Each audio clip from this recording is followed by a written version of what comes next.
the City of Adelaide website, and recording will also be published to the internet. Please note that an audio-visual recording is being taken of the meeting. This means that you're present at, and any contribution you make to the meeting may be collected, used, disclosed, or published publicly by the Council, including transfer outside of Australia. Acknowledgement of country. Council acknowledges that we're meeting on the traditional country of the Kaurna people of the Adelaide Plains and pays respects to elders past and present. We recognise and respect their cultural heritage, beliefs and relationship with the land, and acknowledge that they're of continuing importance to the Kaurna people living today. We also extend that respect to other Aboriginal language groups and other First Nations who may be with us tonight. Members, item number 2 are apologies and leave of absence, of which I have none.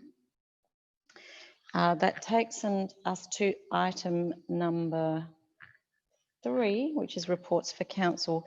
Council members, unless you have any objections, I'll suspend the operation of the meeting procedures for the verbal presentations from the chairs and general managers of the Adelaide Central Market Authority and the Rundle Mall Management Authority for a period of up to 30 minutes. If I can just have a quick show of hands to make sure everybody's comfortable with that, moving into informal. Thank you. Are there any objections to that? So I will then go to Nick. Nick, who we all know, Nick Bagakis as the Chair, and Jodie Canning, General Manager of the Adelaide Central Market Authority, to speak first. I will try, I don't think, sorry, Jenny, could you please unmute Councillor Sims for me?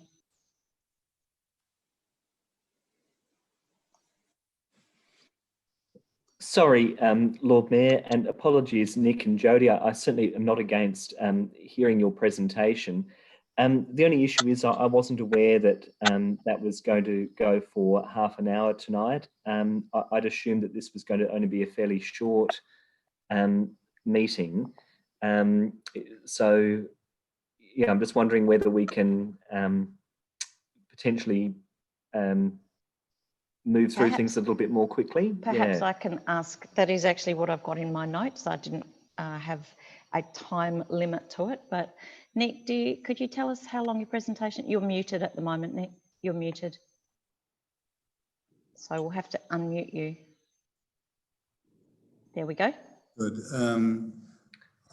Well, given that the documentation has already been circulated, my intention is that.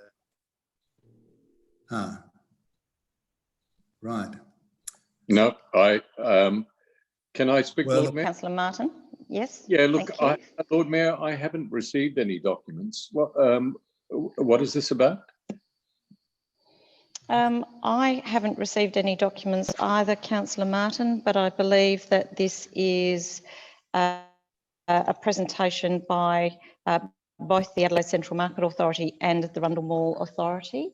I might go to the CEO because it's actually not listed on my agenda either. So, CEO, can you? Yeah, through you, Lord Mayor. This is just an information for council members. I'll look to Claire Mockler. There is a potential we could defer this to another night if there is time pressures on some council members. Claire, can you advise?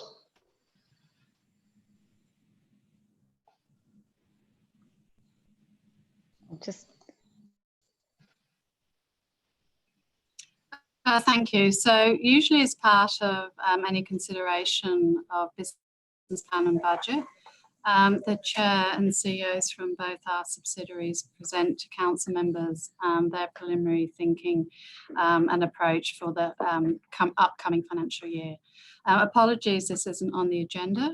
We did talk with governance to see whether there was a way to hold a special committee first, invite the subsidiaries to a special committee, obviously chaired by the Deputy Lord Mayor, then move into council meeting to consider the formal items on tonight's agenda. We felt it was more simple and straightforward to do it this way. Apologies for any confusion.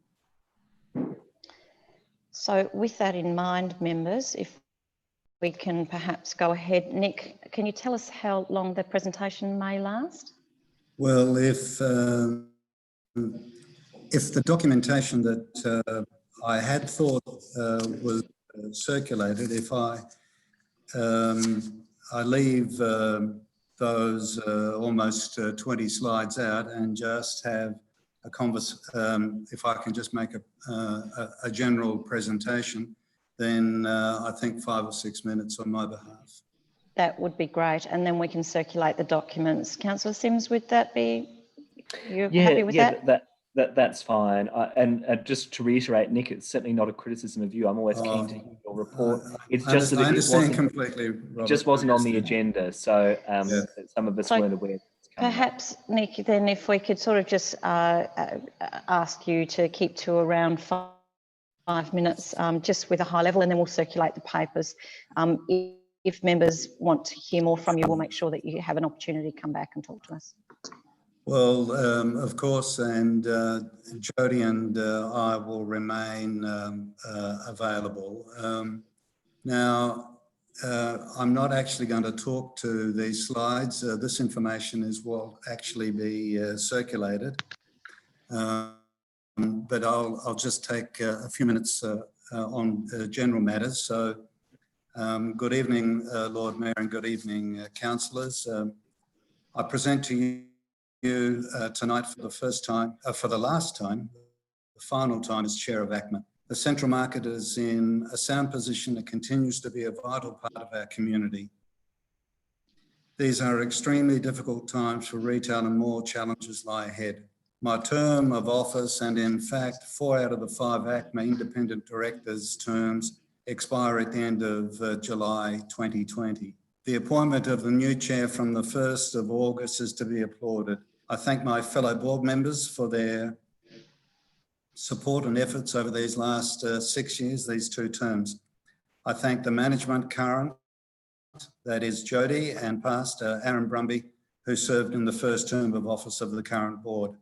And of course, I thank the entire team in the market office. We've achieved much as a united group of individuals, and we're passionate about our market. It's worth noting, and I was going to bring it up in the financial section, that over the term of the current board, that the authority has contributed some $20 million, including over $3 million in the proposed 2021 financial year. And we're in discussions with several parties, and have been for some time before COVID-19 pandemic, about coming into the market. In fact, we only have 1 vacancy, but we're in discussion with several interested parties. Under the current leadership, so that's since 2014, the authority has delivered, amongst other matters, a reintroduction of the Grove Street right-hand turn to connect the market with the western suburbs. UPark records indicated that some 300,000 less vehicles per annum used the car park after the original right-hand turn was removed. The Grove Street facade, award-winning heritage restoration known as Federal Hall, was successfully completed. We completed an extensive $15 million program of overdue capital improvements and essential infrastructure works, things that aren't seen, including fire and emergency system upgrades, air conditioning, waste facilities, store works, and other safety systems. We encourage traders to see a positive future and privately invest some $2 million in stall upgrades and fit outs.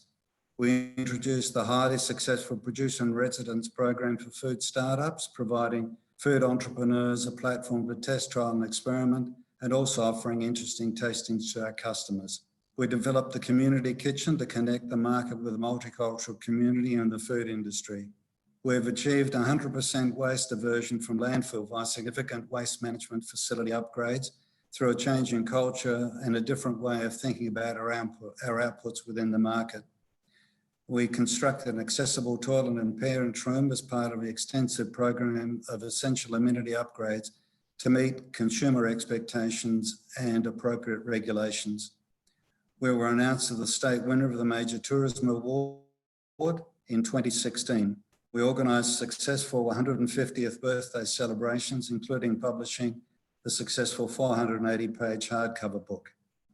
We introduced Sunday trading in March 2020, which is unfortunately on hold until the COVID social distancing restrictions are lifted. And I noticed that we're now down to, as of next week, down to 2 square metres, which will have a substantial positive impact on our traders.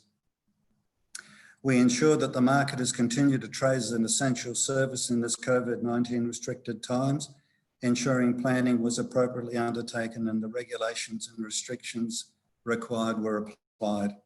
And we were named number 2 for market-based food experiences in Lonely Planet's Ultimate Eats, the top 500 food experiences on the planet. And finally, the Adelaide Central Market has placed the expansion next door on our strategic risk register. There's been considerable general excitement at the announcement of this groundbreaking project, which has the ability to attract private investment, development alongside public investment. The work is due to start next May, but there's quite some trepidation within the market family, some 76 traders and the 500 individuals that work at our market about the effect of the expected disruption over the next several years. We've had several conversations with administration about what ACMA believes need to occur before, during and after construction commences. And in effect, we believe that work needs to start now. An appropriate plan has been presented to administration for approval. Now, I won't go into the types of disruption, but you can imagine if one's building it's spending 400 million next door, it's going to be a big hole in the ground for a long time. So I would ask that the City of Adelaide needs to decide what sustained and long-term support is needed to ensure that the central market continues to prosper. Thank you. Thank you, Nick. Councillor Martin, your hand is raised. I'll just, if I could, that's it. Thank you. Yes, look, Lord Mayor, I wasn't aware that Nick was to speak to us tonight, and I wasn't aware this is his last appearance before council. So formally, if possible, or informally, I just want to move a vote of thanks to Nick for his work over the years. Would you like, is it possible to move something formally, or we're informal? Yes, I was going to wait until we'd actually finished and formally thank Nick for his work over that period of time. It may not be his last time that he sees the council though, but certainly I support that. Oh, well, look, I won't speak well of him yet then, if he's coming back. Well, look, we may not be finished with him quite yet, particularly as we're going through budget deliberations, and once we've actually had the distribution, there may be some other questions that we want him and Jody to come and talk to us about. All right. Well, yeah, look, just certainly. in case, let me just express my thanks to him for a period during which he's been a great advocate for the market and has led the market during a particularly prosperous period, I believe. Thank you. Thank you, Councillor Martin. I have Councillor Sims and then Councillor Moran. Councillor Sims. Sorry. There we go. Thank you, Lord Mayor. And look, I actually just wanted to join Councillor Martin in expressing through you, Lord Mayor, my thanks to Nick for his work. Nick, we've known each other a few years now, and I've always been really inspired by your passion for the market and the wonderful community work that you've done. So thank you very much. And yeah, I really wish you all the best for the next chapter. Thank you. Thank you, Councillor Sims. Councillor Moran. You have to unmute. I've just got a question of process. I understand special meetings can only discuss exactly what's on the agenda.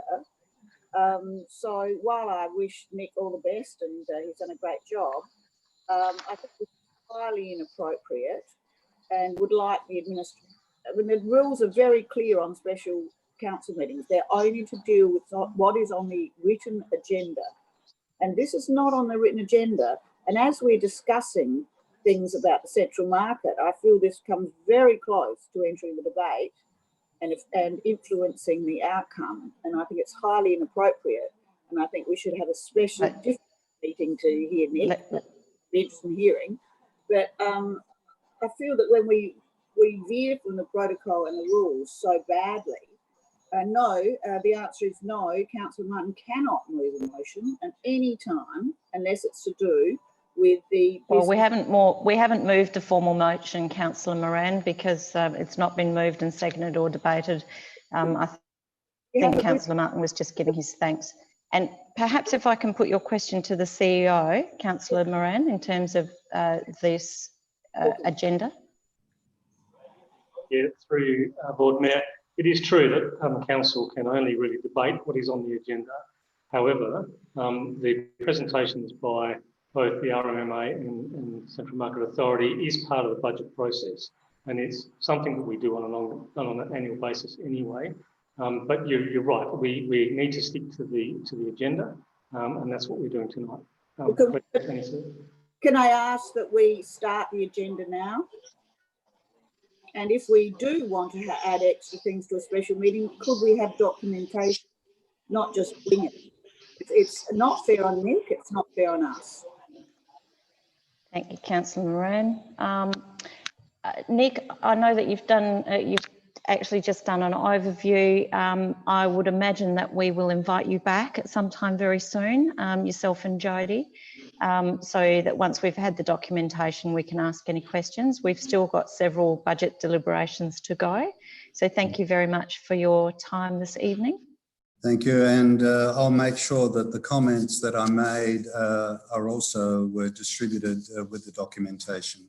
Thank you, and we will formally thank you well before the end of July, and I look forward to a coffee between now and then. Fine. So do you want me to hand over to Joe? No, I think what we will do, I'm just going to go to the CEO, but I think we will go back to the formal agenda, and then we might bring both authorities back in for a second bite. Okay. CEO? The question was, can we bring them back? Is that what you're asking, Lord Mayor? Yes, if we're going to, obviously there's more budget meetings to go, so if we can actually have the presentation circulated to the members. I believe there's a presentation from each of the authorities, and then we can invite them back to speak to the council members. Yeah, through you, Lord Mayor, like I think it does deserve a bit more time, and clearly some members are unprepared for a detailed conversation about both the RMMA and Central Market Authority. So perhaps today we can just do a light touch and hear from the RMMA as well, just briefly, and then we can follow up with a more detailed conversation that is scheduled. We can follow that up. Okay, thank you. So with that, Nick, I'll get you to hand over to Joe or Peter Joy if he's there. And is that Joe or Peter? Yes, and Joe, just as briefly as you can, we will get you back once the distributions have gone to members and we can ask questions, but perhaps up to 5 minutes would be great. Sure. Thanks, Lord Mayor. And Peter sends his apologies. He's on his way back from a meeting in the Barossa, so he would like to be here, but sending his apologies. So, look, the bulk of the information that I was planning to go through was to sort of talk through the 2021 financial year plans. So, without getting into that detail, really, I guess we certainly come back and talk through that detail. It is the strategic direction for the next 12 months for the RMMA that has been approved by our board, and really focused still on that key component for us around attract, stay and enjoy. So getting people to come to the mall, ensuring that they have a great time while they're there, and giving them really, a great experience. We've obviously, like everybody, been focused on our COVID response and COVID recovery over the last few months, and it certainly will be the focus for us in the first half of the new financial year. I shared with members last week some information that's gone out to all of the businesses in the mall around our COVID recovery plans and response. And really that's been our focus, to support businesses, support all of the traders in the mall through this time. We've been really focused on cleaning and security and safety in the mall, ensuring that experience and that businesses really have all of the tools that they need to get through this period and get through this really challenging time. We've been really focused on looking at a placemaking and activation strategy, and that will be the approach for us over the coming 6 months. And a lot of our budget has been redirected from major events into this activation approach throughout the whole of Rundle Mall. So we'll talk through that in more detail, and I'm happy to share that when we come back and share the strategy and the budget plans. But really, it's that's been certainly the focus as we head into the next 6 months and into Christmas. So I look forward to certainly talking about that in more detail, and Peter will be here at the next meeting, and we can chat to members in more detail about the budget. Thank you, Jo. I really appreciate that. And we'll come back to you in the next couple of weeks. There's several more meetings on the budget, so it'd be great to hear from you and Peter at that point. Sounds great. Thank you, Lord Mayor. Thanks, Jo. Members, with that, we will go back to the formal meeting procedures. We will go to item 3.1, which is approval of the expenditure framework. Now, sorry, I'll just get my papers up. There we go.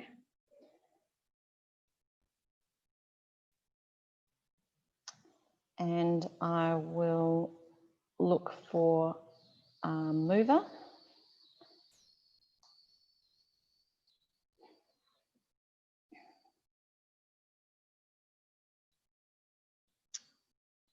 So, members, I'm looking for a mover for the recommendation of the approval of the expenditure framework. Thank you, Councillor Martin.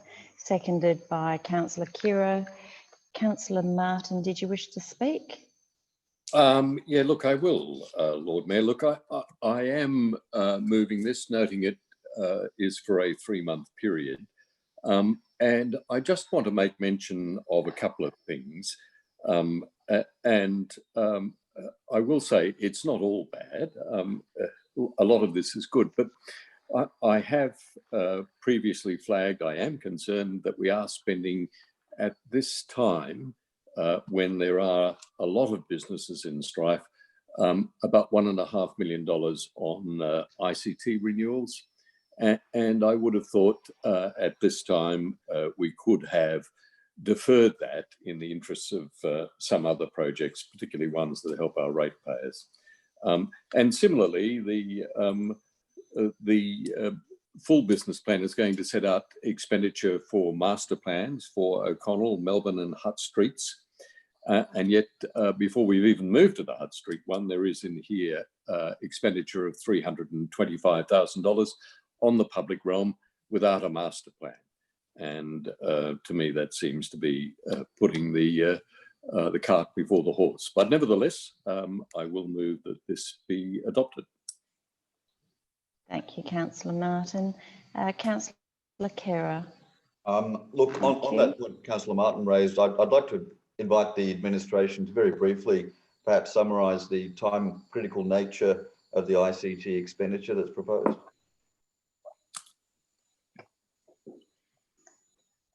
CEO? Oh. Yep, through you, Lord Mayor. That sits under Claire's area, so I'll ask Claire to respond to that. Thanks. Thank you. Deputy CEO?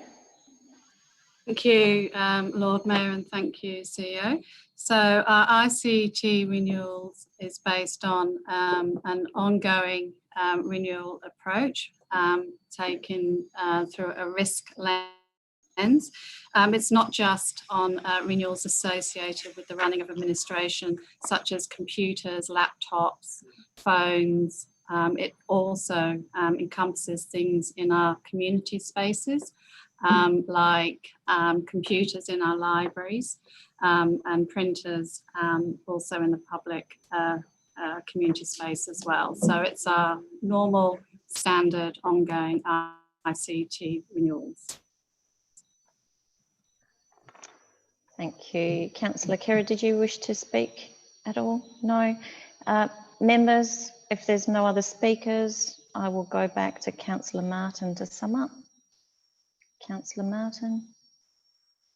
Thank you. I do thank the administration for the explanation, and I think that is my point. These are part of the standard ongoing renewals, not just administration's computers and printers, but also computers and printers in our libraries and other areas.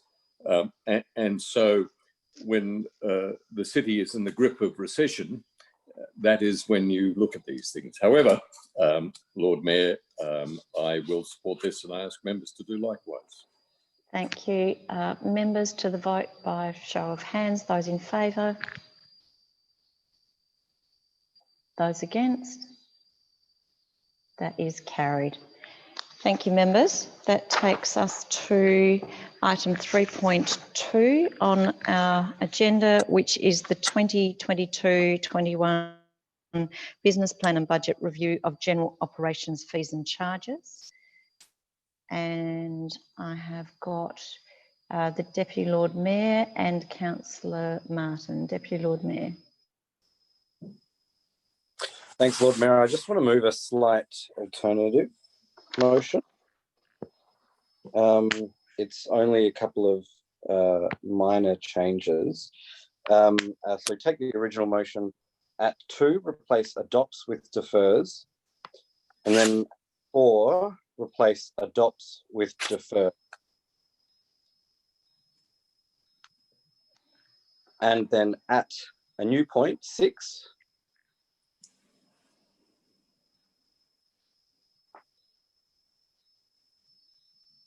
sorry, I'll let you catch up, Jenny. So at point 4, Jenny, it was adopts becomes defers at the beginning of the sentence. That's it.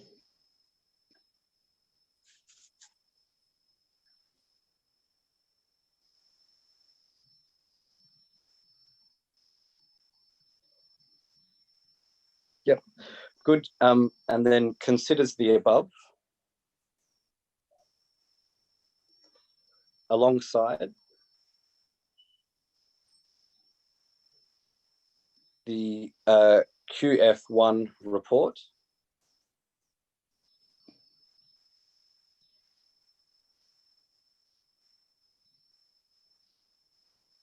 for the 2020/21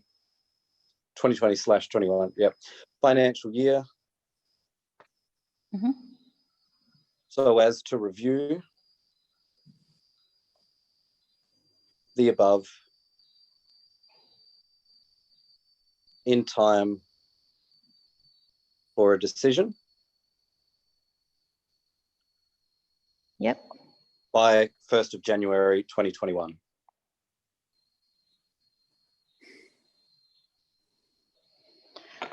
Okay, thank you, Deputy Lord Mayor. I will actually ask Councillor Martin, your hand is still raised. I'm just saying whether you're happy to second that alternate motion. No, I'm not, Lord Mayor. Okay, no, I'll I'm not. lower your hand. Oh, sorry, I'm just going to ask for a seconder. Thank you, Councillor Abrahimzadeh. Deputy Lord Mayor, if you'd like to speak to the motion. Yeah, certainly, Lord The Mayor. alternate motion. Yep, yes. Look, I think as we would have seen in the papers, the administration is not proposing that any fee increases take effect till the 1st of January 2021. Now, in principle, at the moment, I am generally opposed to us putting up any fees and charges at all for the duration of this financial year. However, I think we really need to see what the total impact of COVID will be, or at least what the impact will be closer to this date that the fees are proposed to go up for. Look, I can cherry pick documents and pick some things that I wouldn't want to go up at all. parking being the main one, and I probably still won't entertain increase when we're considering this alongside the QF1 report. But what this does is it defers the decision and buys us time to work out what the impacts of the COVID-19 crisis on our economy will be, because we know full well that once the sort of tap of stimulus funding starts to be turned off, and I don't think it will be turned off entirely in any sense, but once that flow is tightened, we'll start to see the full extent of the economic damage that the crisis has wreaked upon our economy and upon our businesses in the city, upon our residents and our visitors and people that come into the city. So that's why I think we need to consider this in a more meaningful way later in the coming financial year. And like I said, again, there are a vast number of things that I still will not probably entertain any increase to, but the administration have put them forward. There are some things that don't necessarily affect others. Nevertheless, I think we need to do it in a more considered way once we have a more wholesome picture of what the economic fallout from COVID will be, and that's what this alternative motion achieves. Thank you. I have Councillor Abrahimzadeh. Did you wish to speak? Reserve my right for the time being, Lord Mayor. Thank you. Thank you. Members, I have Councillor Moran, Sims, Donovan and Martin. So I'll go to Councillor Moran first. Councillor Moran. Yes, look, just a matter of meeting procedure again. This does seem to be a direct negative, and I think that the correct way to go would be to move a separate motion to defer the whole thing. I'm not against what Alex is saying. I'm glad that the team isn't rushing in with changes and is deciding to step back and look at the entire situation. Unfortunately, I follow what they do in the media, and it seemed that we were just cherry picking certain businesses and giving them relief. I'm glad we're actually looking at the whole picture now, but I think, and I'll ask the Secretariat, I think this motion as an amendment doesn't really fly. I think the whole thing should be just deferred. You can't, when it's a direct negative. The motion asks for us to adopt it, and we're not adopting it. So I'd seek some advice from the administration. Thanks, Councillor Moran.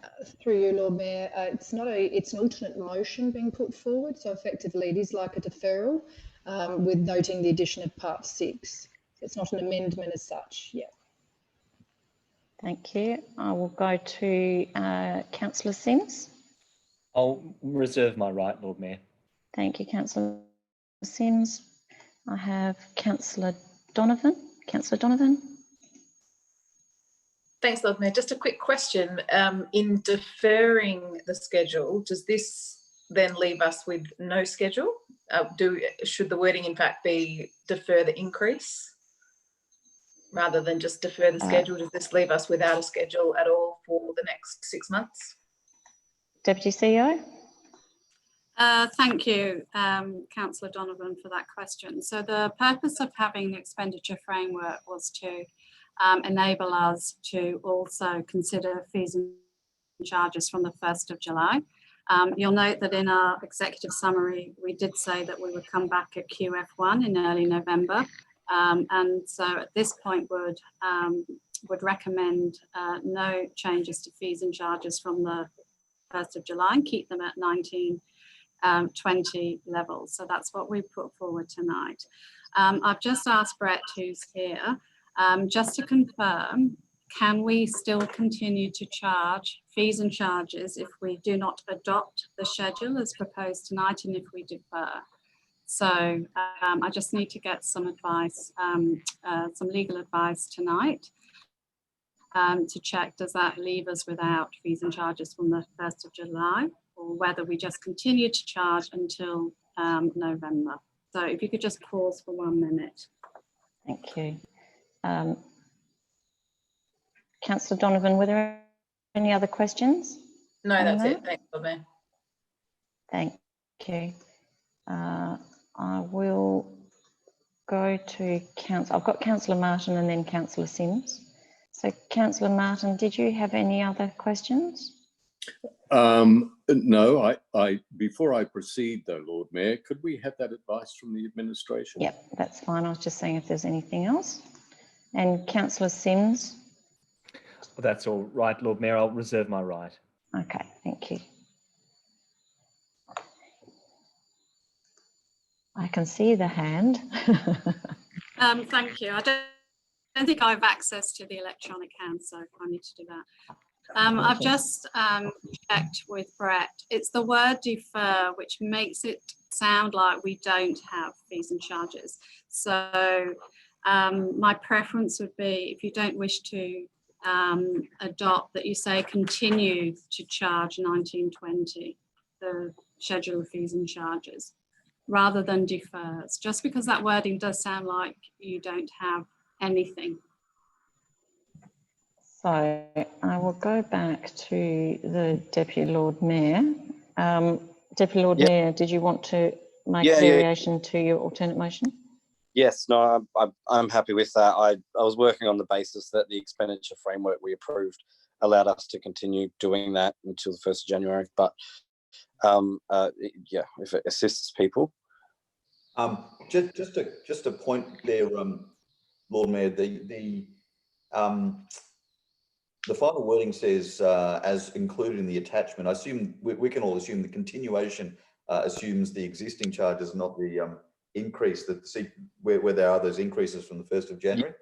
Which are also in the attachment. That's how I would read it. But yeah, I mean, it makes sense to read it in the common sense way that it just means maintaining rather than any of the changes. Just that there are changes in that that item. You know, the attachment has got changes. And we are including that. Yeah. Members, I will actually just call your name rather than you unmute yourself, please, because I'm actually still going by the electronic hands. Director, can you have a look and make sure that that actually gives us the ability to charge rates? And then I will go to Councillor Martin, who was next. Sorry, Lord Mayor, could I just a further point to the variation? Can we say continues to charge the 2019 to 2020 schedule of fees and charges? I think that is correct. That's clearer, thank you. Yeah, thank you. Yes. 2019-2020 schedule of fees and charges? Yeah. Thank you. Yeah. So as long as we're clear, and that gives us the ability to do what we need to do. Councillor Martin. Yes, Lord Mayor. Look, I have an alternative that I wish to put. And the administration will be pleased to hear that it's pretty straightforward. It is that council agrees to continue to charge the 19/20 schedule of fees and charges for the financial year July 1st, 2020. Sorry, Councillor Martin, you may wish to slow down because I'm fairly sure that Jenny hasn't captured that. Okay.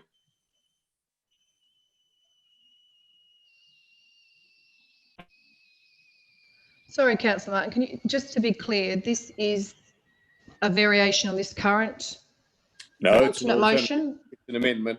Okay, so you're putting forward an amendment, right? Did you Yep. speak before? No worries, thank you. Let me just...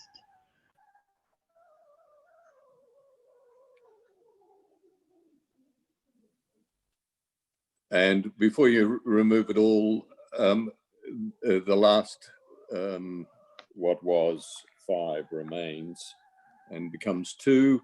And the first... Sorry, please start again, Councillor Martin. I'm starting afresh. So part 1, how does part 1 read? Part 1 is that council agrees to continue to charge, or continues with the fees and charges for the 19/20 schedule for the financial year July 1st, 2020 to June 30th, 2021. Full stop. Everything else is out down to 5, which becomes 2.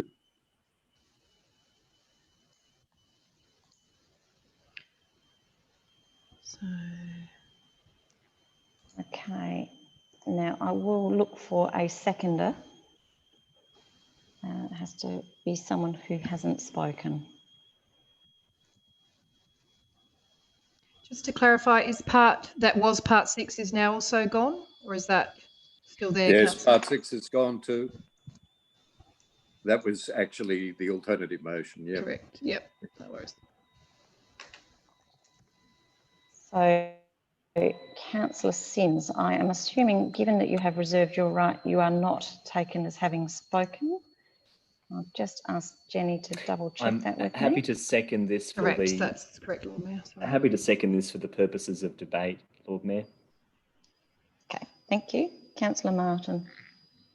Thank you, Lord Mayor. Can I ask before I start, is the administration satisfied that that intent is clear and that the wording is valid? There we go. Sorry, I'll just, there we go.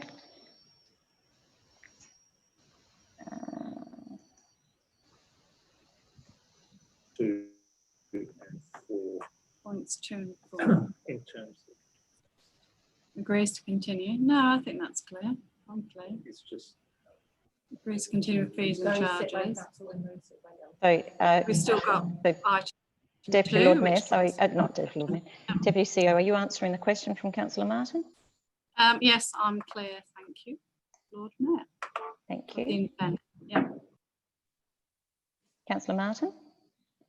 Yeah, thank you, Lord Mayor, and thank you, Councillor Sims, for endorsing this to the point of allowing it to proceed for the purposes of debate.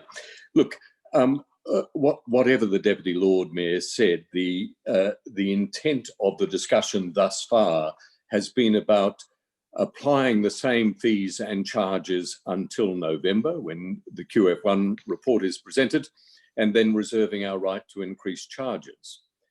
And in this climate, I do not believe that it is sending the right message to the community generally. And I'm not talking about business community, I'm talking about the community, including residents, because the fees and charges schedule applies to everybody. And they automatically apply increases which are, in a manner of speaking, hanging over people's heads if we say we're simply deferring them until consideration in November. And among these increases that are just hanging over people's heads, that send to them, I argue, a message that we somehow don't recognize the gravity of the situation, somehow don't understand the message of economists that by November we will be deep in recession. These increases are in the main on doing things. And though the increases may be inflation, they are increases. They are on building fees, dumping charges, fees for advertising hoardings. Even the smart parking apps are up, displaying banners, collection of additional residential recycling bins, Rundle Mall fees, all of them up. Now, in addition to that, there are some that are more than CPI. On-street parking machines. Are we going to leave that hanging around? 20% increase at weekends, as at page 31. Some other charges up by 4%, some even more. For example, sale of assessment records, 11%. Trading stands for charities, up by 3%. Others, including brand new fees for charging for the first hour of AC charging for electric vehicles and DC charging. Now, these are all increases that say to the community, it's business as usual. And Lord Mayor, It's not business as usual. Our community is struggling. Businesses are on the verge of collapse, and the council is entertaining in another few months looking at putting up increases. And at the same time, our ratepayers are pleading with us to adopt other measures like deferring rent or waiving rent for our tenants, or deferring or waiving rates. But at the same time, it's proposed that we consider in November revisiting these charges. Now, I contend you can't say, oh, look, I'm not sure I'll approve these charges in November, when in fact, what you're doing is you're leaving it on the table, you're leaving it open. It's an option to do that. And what I'm asking is that councillors don't allow that option, that we acknowledge that things are crook, and they are crook for everyone, and it is beholden on us, just as Lord Mayor, you say we're setting an example by waiving rents for our tenants. We need to set an example to the community that we are conscious of what's happening, and we will waive what are proposed to be increases across the board for many of our activities. So look, members, please support this. It goes much further, I know, than the team wants to go, but it is a minimum that the community expects of us. Okay, Councillor Martin. Councillor Sims, did you wish to speak? Reserve my right, Lord Mayor. Thank you. I have Deputy Lord Mayor and then Councillor Kira. Deputy Lord Mayor. Thanks, Lord Mayor. And again, you know, I can't necessarily disagree with all there from Councillor Martin, but certainly some of the things I'm, you know, not entirely offended by in the schedule that's been outlined to us is, for example, you know, things like the depasturing of horses per week. We're proposing that that may go up by $1, which is a whopping 2.2% increase, $45 to $46. I mean, you know, things like that. The some of these charging fees, which are going up a whopping 5 cents per kilowatt hour. I mean, surely if you're driving a $50,000, $60,000 Tesla, you can afford to pay an extra 5 cents per kilowatt hour on the power you're drawing from the city. I mean, you know, but then at the same time, we haven't actually put up towing fees for vehicles causing obstructions. They're still staying at zero. But, you know, there are very tiny increases by and large across the board here, Lord Mayor. And I appreciate Councillor Martin has rather nobly put the case for the people driving $60,000 Teslas and keeping their horses pasteurised just at North Adelaide. But, you know, there are many things here that I may entertain come November. And I think once we get a more wholesome picture, that's when we should be doing it. Absolutely, parking increases in the region of 20% will not back. That's been my position throughout the term of this council. But you know, fees for you know, getting planning photography printed up, you know, an increase of what is that? I think I'm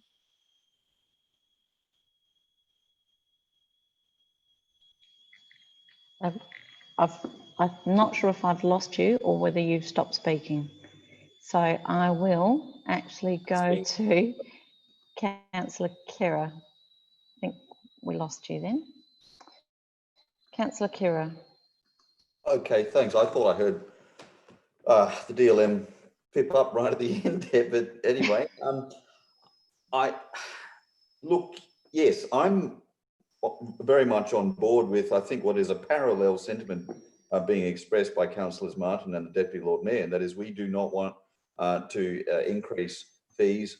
We do not want to send the messaging that we are increasing fees. I'm just curious, and I'll put this to the administration if they may want to answer this. What we also don't want to do is to prevent our capacity to rationalise fees and charges for over the period of the next year. So, you know, situations where there is zero parking, certain streets where there is zero being charged for parking, where if you want to attune parking to efficiently reflect the market, you may want to introduce some parking fees, and you may, in a parallel side, reduce parking fees elsewhere. Things like that. Now, can the administration answer whether this amendment effectively, it appears it does, although we can by motion of council presumably at any point revisit this, but it's more that question of, is the administration looking at not simply increasing fees, but is there a need for rationalising the improvement of the efficiency of the fees regime that we may be preventing here? Thank you, through the chair. Absolutely not. So you might remember last year we looked at our environmental health fees, and we proposed a different approach to incentivise those doing the right thing and requiring those doing the wrong thing to pay a different fee, so that to help better support our hospitality businesses. There's also a piece of work underway in relation to the private use of public space.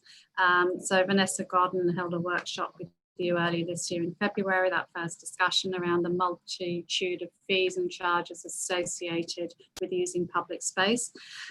We've been obviously doing some work since February on that, and the proposal is to bring in a different fee model for you to consider as part of another workshop in August. So there is still opportunity throughout the year, as and when the opportunity arises, for us to either propose a different approach with members, or for members to take a different approach and make a resolution as part of their ongoing deliberations. So Councillor, sorry, a long answer, but there is capacity throughout the year to make changes. Sorry, Councillor Kira, you are there. Thank you. And that will remain the case irrespective of the amendment that we're seeing in front of us. Is that right?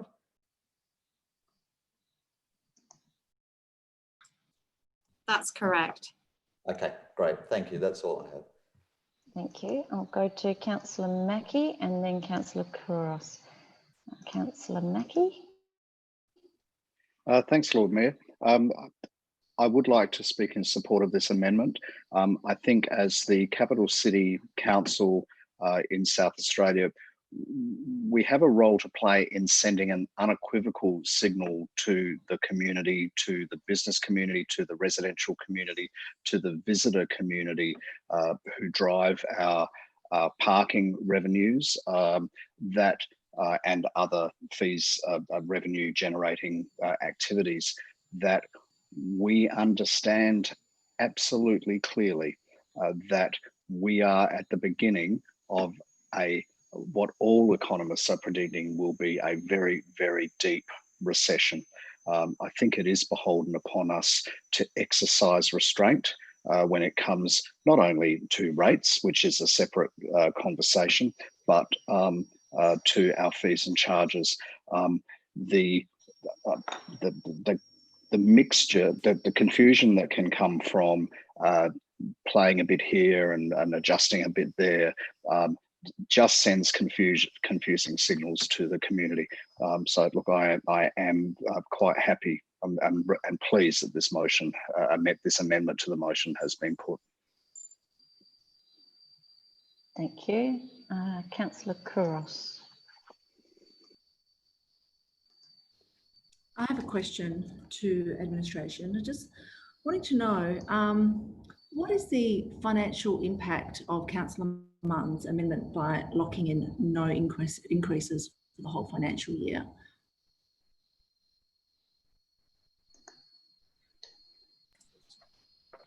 Approximately $250,000 made in relation to on-street parking.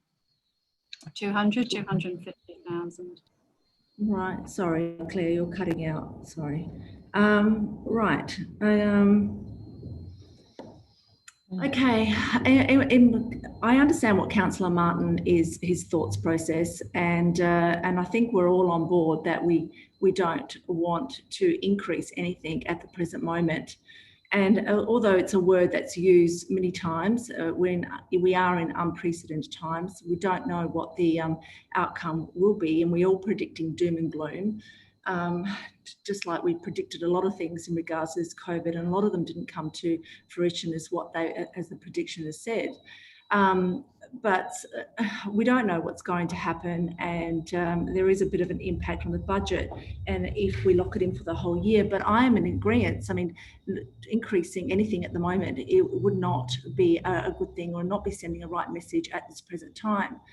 However, saying it for the whole financial year, I'm not comfortable with that, because I really don't know how we're going to be coming out of this with COVID, and I think we're going to be reassessing this anyway, and we can reassess it at the time when we need to. In saying that, I don't think the public are silly. I think they do understand. I think putting a pause button on it and saying that we're going to revisit it, knowing that we're going to fall in line with what the economic crisis is going to be at that time, and if we feel the need to not increase it because the economy hasn't recovered, I'm sure then they think that. I'm hoping that they're pretty sensible in their thinking and what we're planning here, if we choose to just defer it and revisit it. I don't think it's about sending messages. I think they want to see strong leadership, and I think that the public want to see that we're taking into consideration what is happening in our state. And I think it's sending a bad message by not taking what is going to happen in the future and make the decisions then, rather than just predicting doom and gloom. We never know what could happen. So I think everyone's pretty logical. I think everyone's pretty much on the same page. I don't think anyone wants to see any increases that impact a community. I don't think anyone wants to see the businesses suffer, or the residents for that matter. And it would be on the forefront of our thinking in what we decide to do in the future. But for now, deferring it and then seeing what happens and assessing it as time goes on. I mean, nothing is the same anymore, but we just can't predict the whole year. That's my thoughts. I have Councillor Knoll. Councillor Knoll. Sorry, there we go. In there, done that. Okay. Yes, thank you to all the different councils with their point of view, etc. And look, I am as torn about what is the best for the city and what is the best for our council and the ability to run our business, because it is exactly the same as others, and the absolute massive hit that we have taken as well. And yes, it is. And I don't know how I have great reservations all round. I mean, if we look at one, yes, as in showing leadership, certainly not putting up the fees is a way.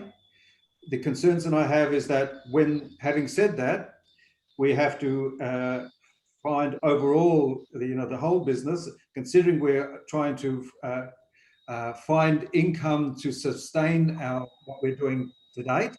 That means that we're going to have to really focus on the activities that we're doing, and not knowing what tomorrow is going to be like. And I also feel that it's going to be very harsh, but I can't guarantee that either, because it all depends on how the governments do theirs. So that means we'll be focusing on our activities and what we're doing on behalf of the community to keep the fees the same. That does also, if things are really bad, it also, in a sense, we may have to revisit and say, well, do we put down certain fees and charges as a way to stimulate things wherever that the amounts are significant enough or whatever. So certainly the sentiment is quite okay, and it is a whole year ahead of not changing things, and then I suppose across the entire business, it still would rank into $1 million or $2 million, I would assume, that we will forego, considering that sits on top of all the money we haven't got now. And that does mean then we have to very strongly revisit all the things that we are doing today and pull them back to all of the not negotiables, which I've already asked the administration about. What is it that we have to do?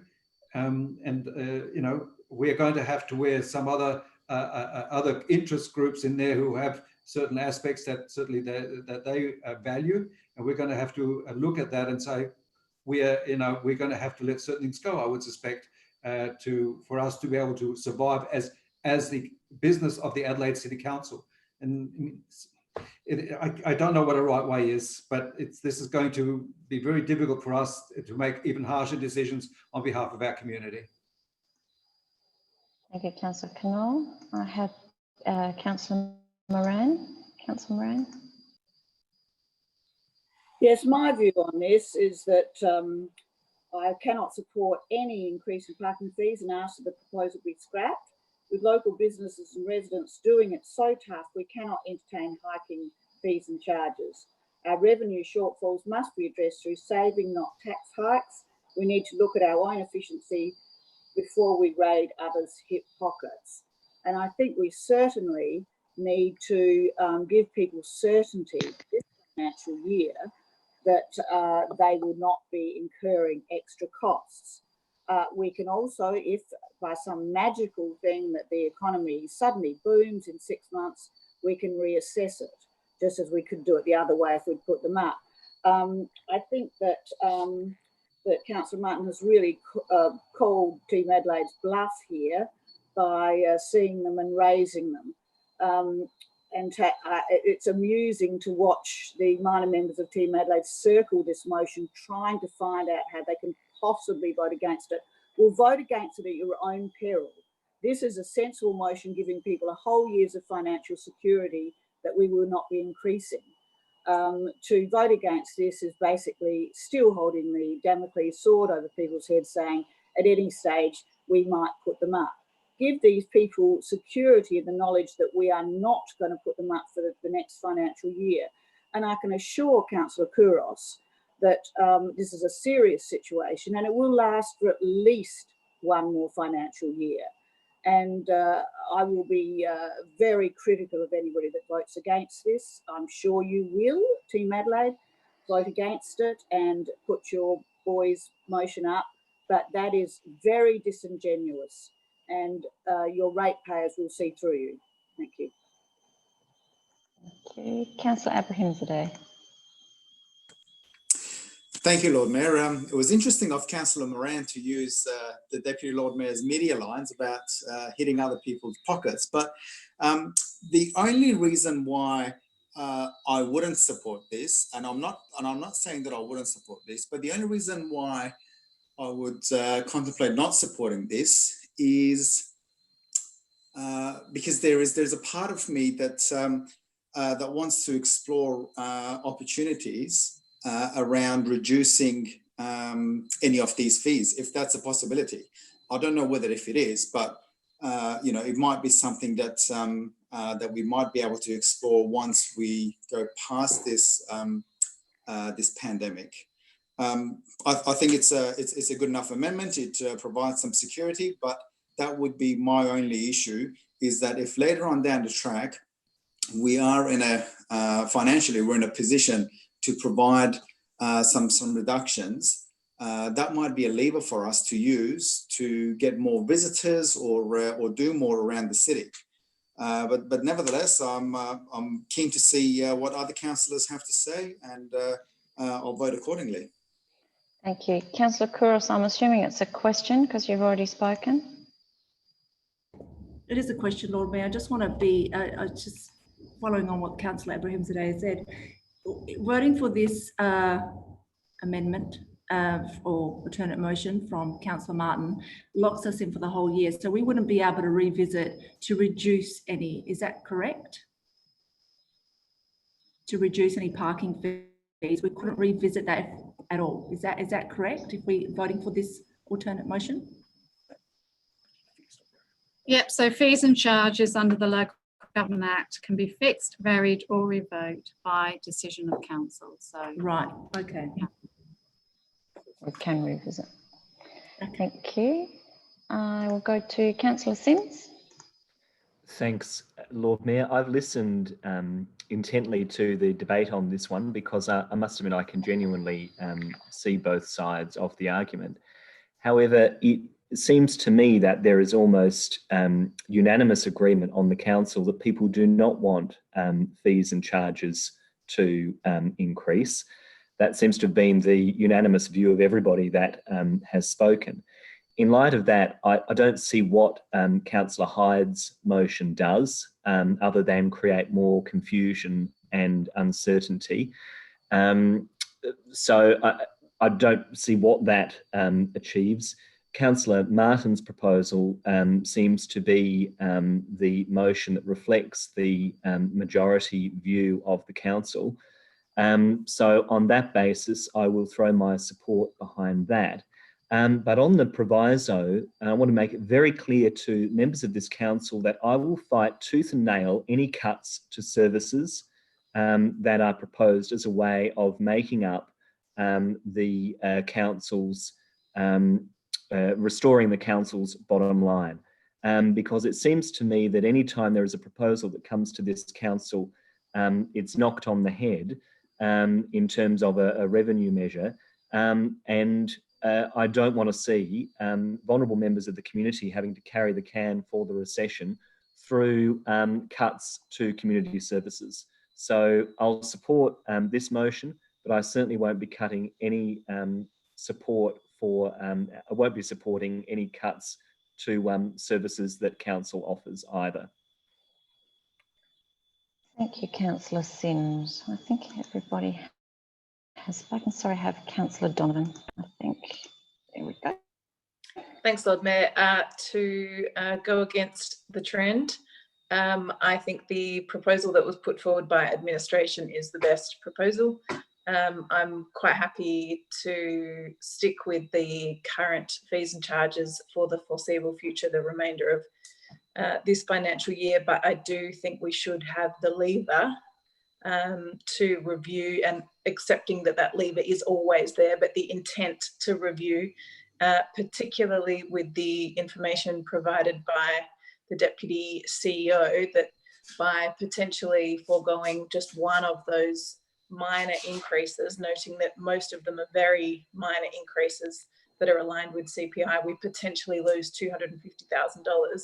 That $250,000 can go toward other projects, and it is something that I think we need to think of in the balance of the projects that we're potentially cutting, when some of those fees and charges are being applied to groups who potentially can afford to pay those very minor increases, but that cumulatively add up to a significant amount of money. So I agree with the initial motion put forward by administration. I think that the alternate motion put forward by Councillor Hyde is virtually the same, so I would prefer to support that, and I won't support the motion put forward by Councillor Martin. Thank you, Councillor Donovan. I've also been listening to the debate and agree, Councillor Sims, I think everybody's in furious agreement that we don't want any changes to fees and charges through to the end of the year. It does actually, what I guess one is calling for is this going through to the end of the financial year. The other is calling for us to pause and have another look at it after we've seen the QF1 report, which would be in about October or November, and then make a second decision around whether we do anything from the 1st of January. I agree, Councillor Donovan, they are very small increases across the board. I think there was one increase with the weekend parking, which was from $2.50 to $3, which was a 20% rise, but all across there, most of those were 10 cents. And with CPI, and knowing that there is an impact to the bottom line, which is going to affect our ability to deliver services, I would also not support a deferral for the entire year, but look to it again once we have a better idea of what happens towards the end of the year. If things are the same and this recession continues in the way that it has, of course, Council is not going to support any increases in fees. I think we've all demonstrated that by what has been said tonight. With that, I will go back to Councillor Martin to sum up. Councillor Martin. Yes, if I may ask a question of the administration, Lord Mayor, before I begin summing up. The $250,000 referred to is in relation to revenue foregone from on-street parking machines? So, CEO, I'll unmute both. Oh, there, the director is back. So, sorry. Deputy CEO? Still here. Yes, so that's Councillor Martin. Oh, sorry, Mark, were you going to say something? No. Yes, predominantly in relation to on-street parking for that period of 6 months. Thank you. Thank you. So, look, Lord Mayor, with local businesses and residents doing it so tough, we cannot be entertaining hiking fees and charges. Our revenue shortfalls must be addressed through savings, not tax hikes. We need to look for our own efficiencies before we raid others' hip pockets. Now, Lord Mayor, they're not my words, they're your deputy's words in the advertiser. They're the sentiments that he supposedly subscribes to. And yet, all I hear are disingenuous, feeble excuses for not giving our ratepayers, our businesses, the assurance they need that we're not going to put our hands into their hip pockets. $250,000 in parking fees alone have to come from somewhere. Where do they come from? They come from ratepayers, they come from residents, they come from visitors. We are putting our hands into the pockets of ratepayers if we accept that these measures are lying on the table. And this furphy that somehow in November, if things are not as good as they might be, or as Councillor Couros says, you know, things were always going to be much worse and they didn't turn out to be. Lord Mayor, this is a disastrous economic outcome for the city. And most business people know that. Most people understand that. If we don't demonstrate our support for them by putting a lid on these charges, then they will say rightly, we do not support them. We do not support residents. We do not support businesses in these tough times because we're considering increasing these charges when it would be much easier to say here and now, we will not do it. We will ensure that everybody has at least a reasonable chance, a better chance of coping with these economic circumstances. Now, Lord Mayor, if these measures aren't supported, then I think people have a right to say that we speak with forked tongue on this council. I mean, we can't say to the media, I don't think it would be sensible to make any changes which would discourage people to come into the city, which I think were your words, Lord Mayor. Yes, they were. We can't say those words and then increase charges for parking, for use of city facilities. For example, for things like Rundle Mall, we're increasing vehicle access charges for Rundle Mall if we approve this. We are in principle supporting those things. We are in principle supporting higher fees across the board. It is just disingenuous for people to say, oh, we all feel strongly. We all feel strongly for business. We sympathise, and yet leave on the table these increases. I ask members, please think about businesses, think about your reputations as well, because all of these assurances that you care, coupled with agreement to revisit charges in November. Ding, ding, ding. Thank you, Lord Mayor. That's a very harmonious ding, ding, ding. I'm sorry, the thing's not working. No, look, I was trying to do it really subtly. that was a good ding, ding. Now, look, I urge members support this amendment. We will be seen as disingenuous. Everyone who votes against it will be seen as disingenuous. Thank you, Councillor Martin. Members, to the vote. Those in favour of the amendment, Those against? That is carried. I would imagine, Councillor Cross, you're asking for a division? Division, yeah. Thank you. Jenny?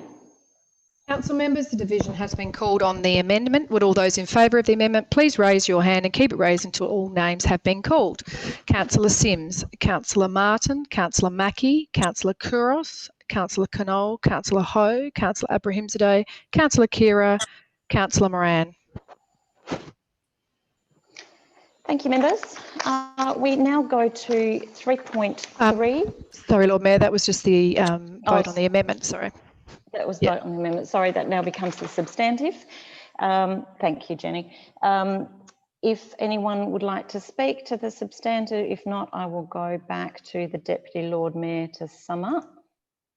Deputy Lord Mayor.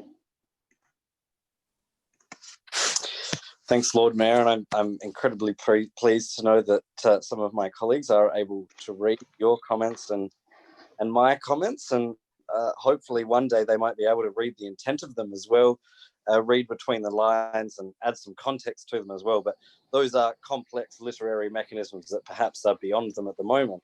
Of course, what members have done by locking this in is disallowed the council to have any sort of trigger in place to bring these back into the chamber. Of course, as we know, by virtue of a motion that I put to the council and was passed, the council will be identifying $20 million in operational savings for the upcoming financial year. And of course, once we go through that process and finish off that process, we might actually be in a position to lower fees and charges. We might actually be in a position to use the savings that we found and the efficiencies that we've found, which I appreciate Councillor Martin's support for the efficiencies targets that I've basically set for the council. But we actually have a mechanism to use that efficiency to potentially lower fees and charges. So it's a great shame that we're no longer going to be doing that as a matter of course in November. It's a great shame that members do not wish to be garnered with necessary information to look into our fees and charges and how they affect our ratepayers in a more meaningful way.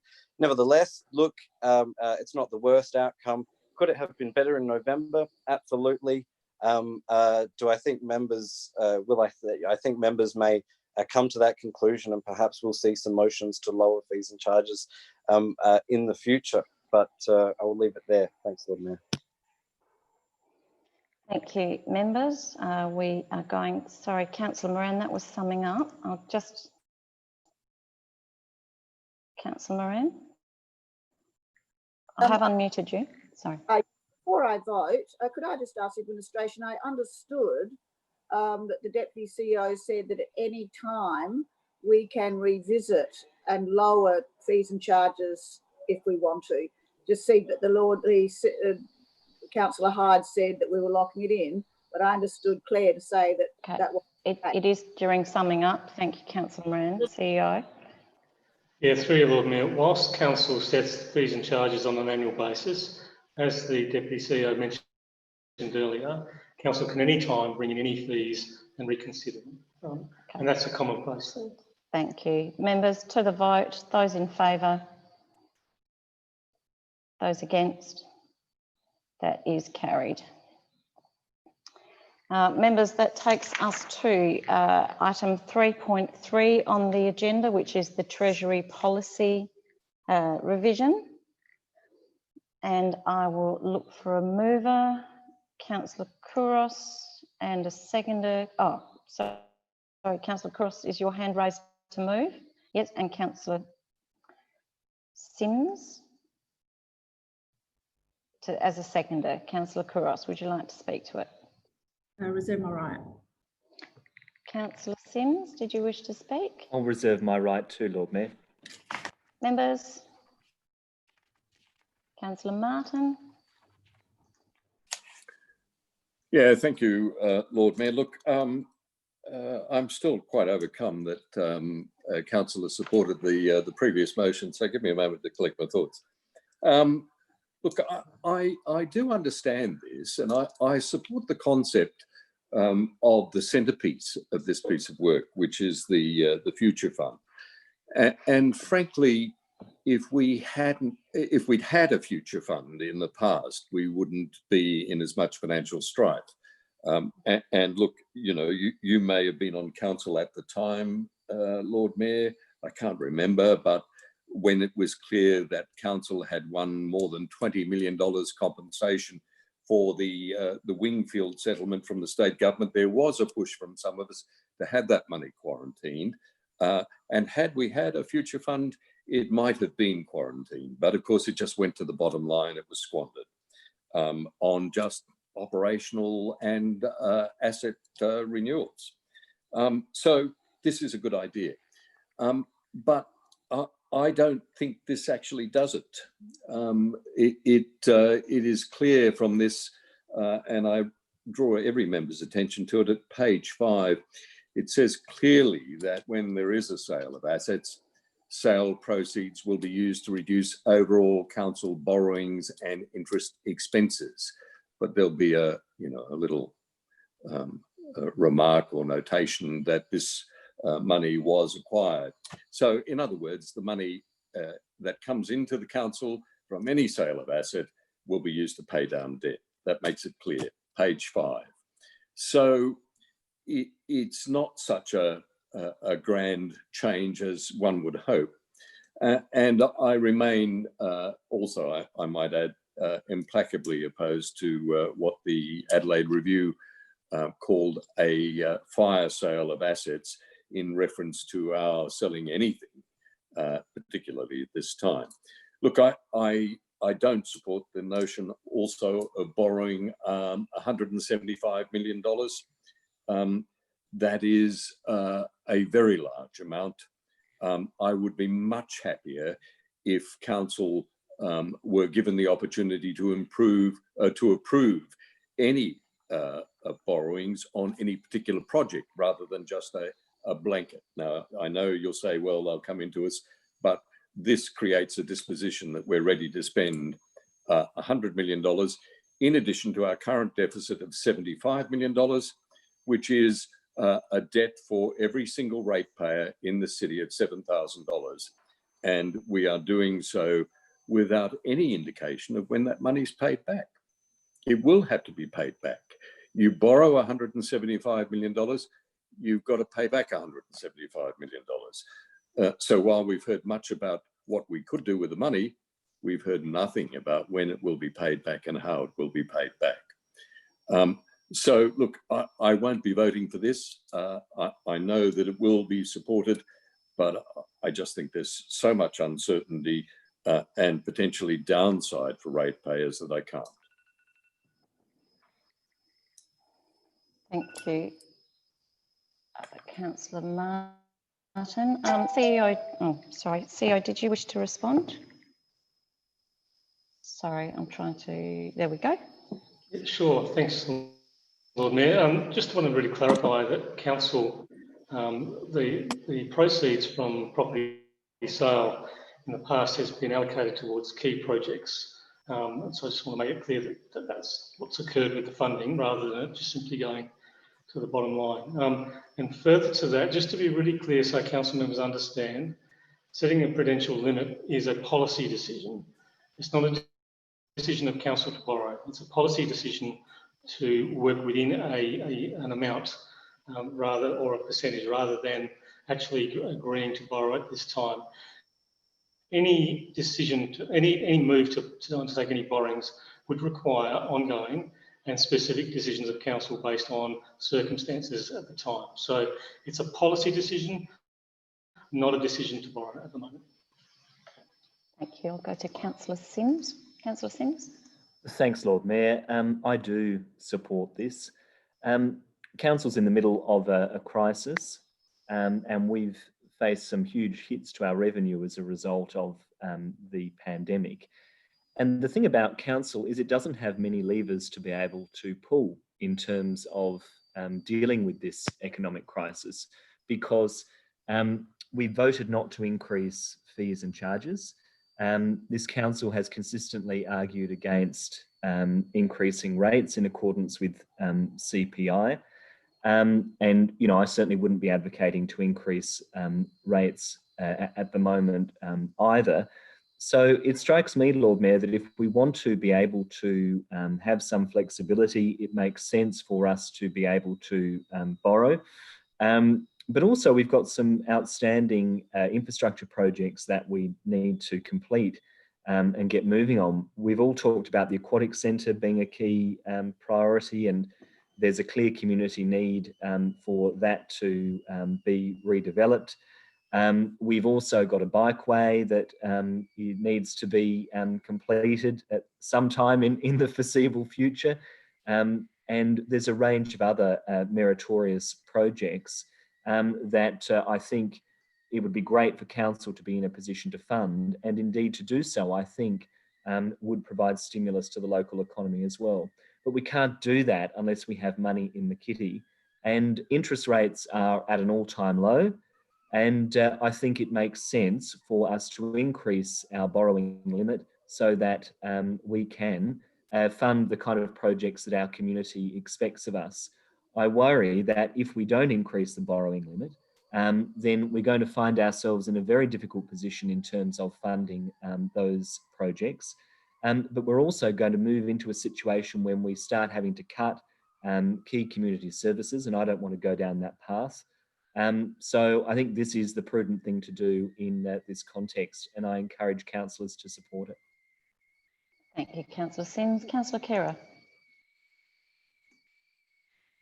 Thanks, Lord Mayor.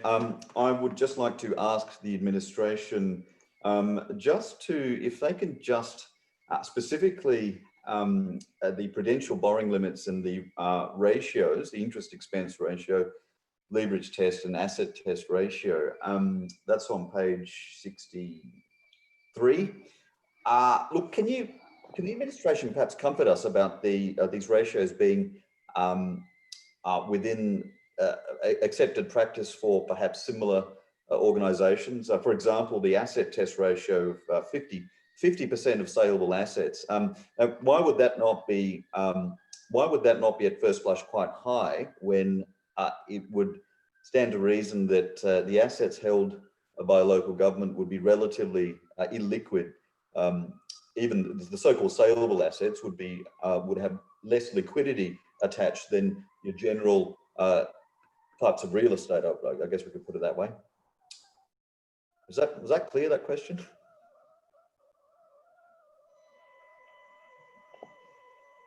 I'm happy to clarify that question. No, that, oops. The delay is the microphone's going on and off, Councillor Khera. No, that's good. No, Councillor Khera, that question's really clear. It's to do with property, but I'll get Alex to just explain that to you. Thank you. Through the Lord Mayor, the 50% of sellable assets relates to property assets that we would be able to sell. They are the ones that have been part included in the strategic property review. They exclude the town hall, and they would also exclude properties within the parklands which we're unable to sell. Councillor Khera, does that answer your question? I wouldn't, not quite. Just in general, the ratios being put forward. The ratios being put forward are in keeping with practice or similar ratios or similar prudential standards across similar organisations. Is that correct? Yes, they are similar to what other local government councils have within South Australia. Okay then, thanks. Thank you, Councillor Khera. I have Deputy Lord Mayor. Thanks, Lord Mayor. I speak in support of this proposal with some hesitation. Of course, I think that my work at the City of Adelaide will not be done until our budget is back in surplus and we are back in the black. That needs to be something we address as a matter of urgency, and that's why those aforementioned savings were moved by me. But I would say that it's really important at this point in time that the city fulfills its role as a government.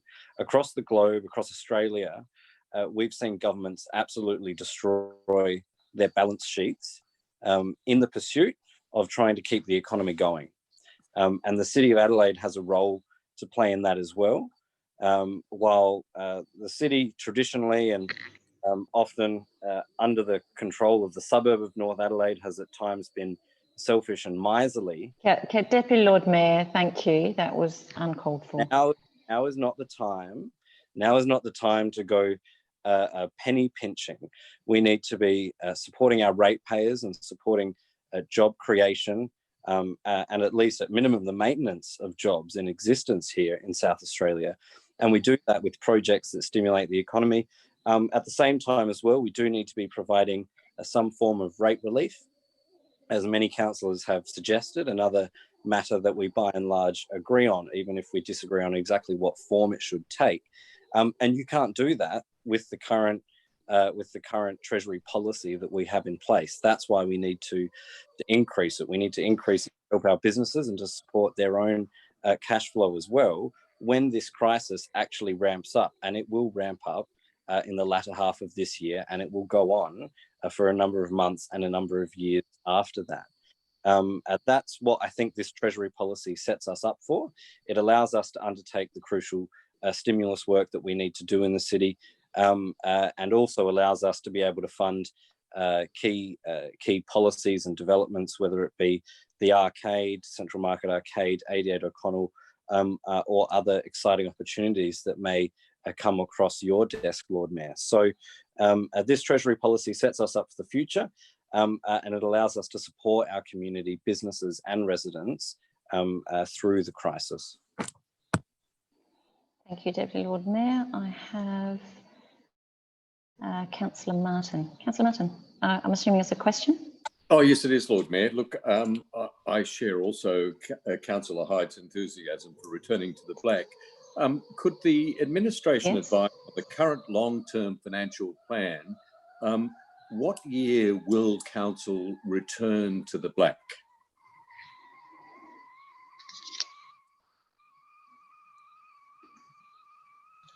Claire, can you respond to that, thanks? I'm just getting Nicole to check, but from memory it was 23, 24. After the next election? Okay, thank you. That's good. Thank you. Do you want me to confirm that, or are you? Oh, no. Look, if it's Thank you, Councillor Martin. Thank you. Members, if I've got no further speakers, I will go back to Councillor Kouros to sum up. Councillor Kouros.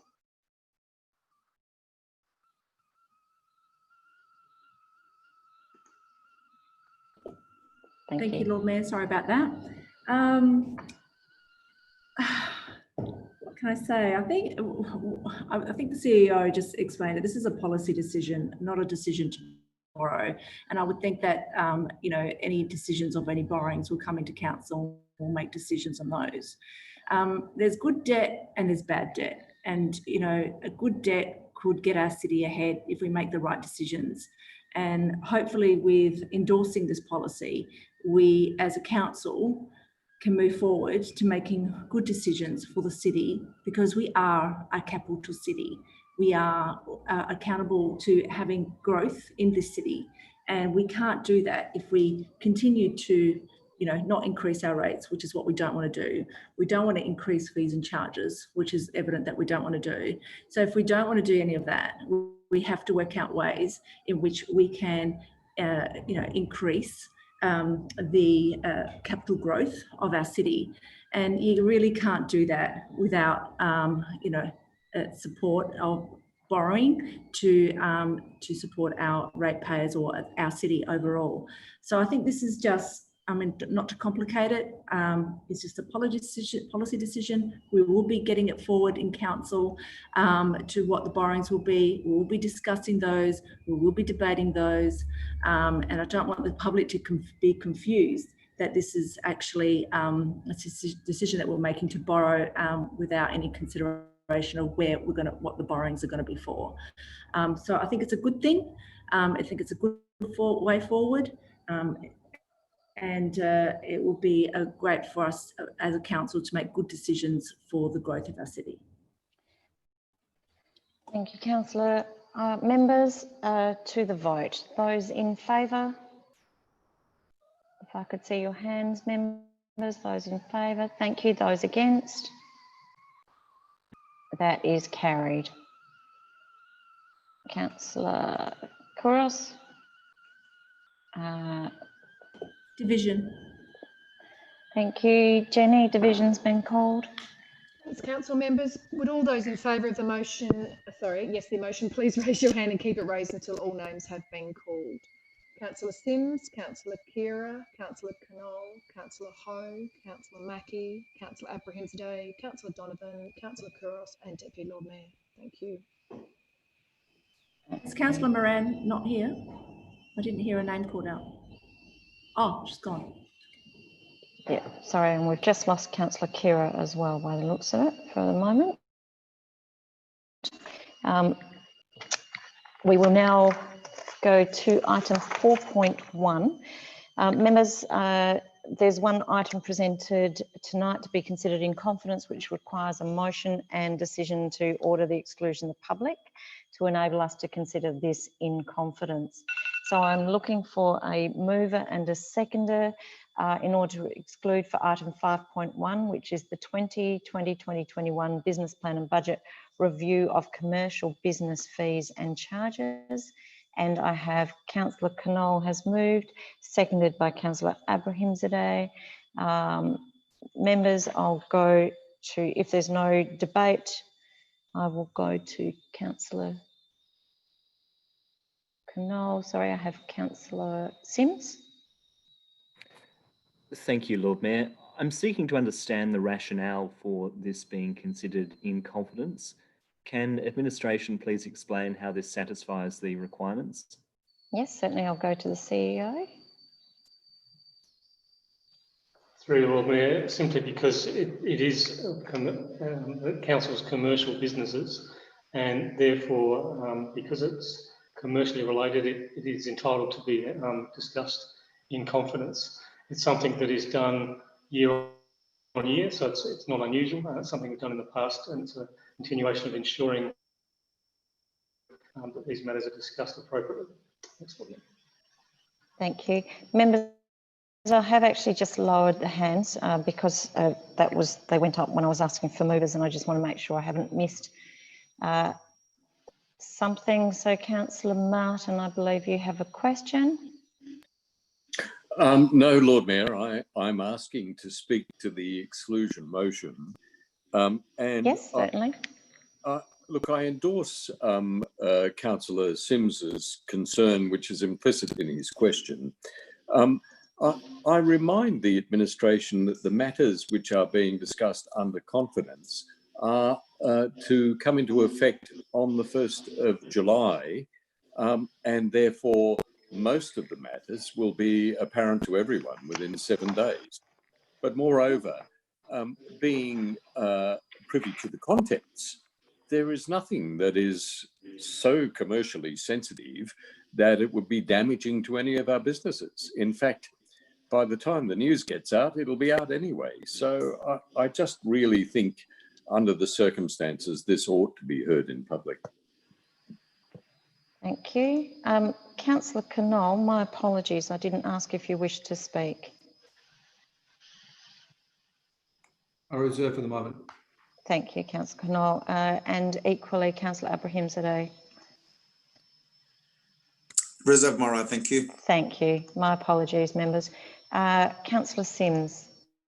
Thank you, Lord Mayor. I just want to put on record my discomfort with this being discussed in confidence.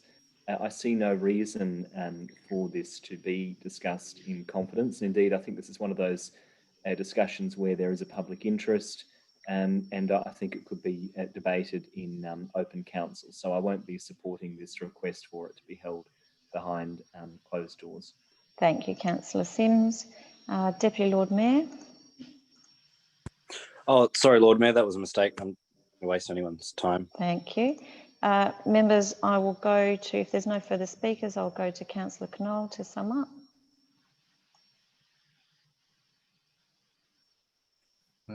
Summed up. Thank you, Councillor. Members to the vote, those in favour? Those against? That is carried. So, so if there are any members of the public or staff, thank you very much for your attendance at the meeting. Any members of public staff not associated